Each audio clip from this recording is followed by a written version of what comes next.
the day. This is day 3 of the Carnivore Challenge. It's Wednesday. I made a cheese tostada, 90 seconds in the microwave on parchment paper. I'm going to put some of my leftover Kalua pork on there and then add just a little bit of sour cream, and that's what I'm having. Yummo. Excuse the background noise. The grandkids are watching Tangled.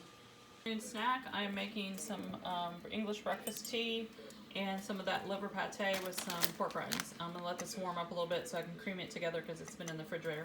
And that's what I'm having. I'm also going to add some more salt because your girl needs her electrolytes. So for my afternoon tea, I made it a bulletproof tea. I did a non-flavored collagen with a tablespoon of butter and put it in my NutriBullet with my cup of tea. And that's what I'm having with my snack. Hey guys, so I'm about to make dinner. I'm making some salmon and some shrimp.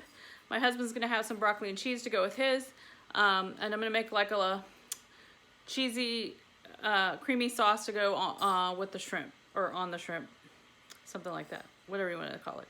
Anyway, so let me get busy making it and I'll show you what I'm gonna make.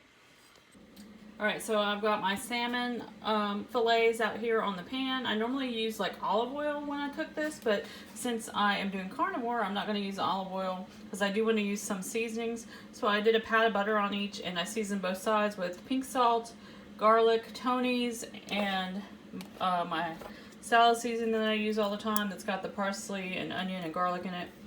I did that on both sides, and now I'm going to stick it in the oven at 375 for about 15 to 20 minutes. Alright, I've got some butter, a couple tablespoons of butter melting in the pan. I have taken my frozen shrimp, they're thawed, and drained out all the liquid out of the bag. And I put them on a paper towel and just kind of blotted them dry because you don't want them to be like a bunch of juice coming out. So you want to get as much of that out as possible. They will cook better and taste better. So I'm getting the butter melted up, and now I'm going to go ahead and add in some heavy cream, some spices, and then some cheese, and then we'll throw the shrimp in after all that gets warmed up and cooked a little bit.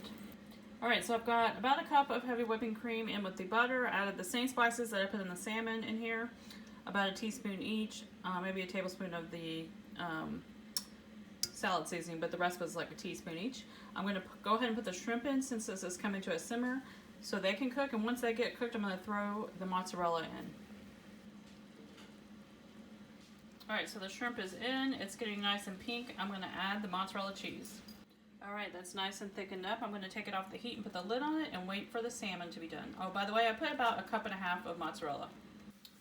Alright guys, so here's the salmon. It is out of the oven, nice and baked with butter. I'm going to serve it all up here in a minute and I will show you what it all looks like when it comes together. Alright guys, here is my salmon topped with the shrimp sauce, and that's what we're having.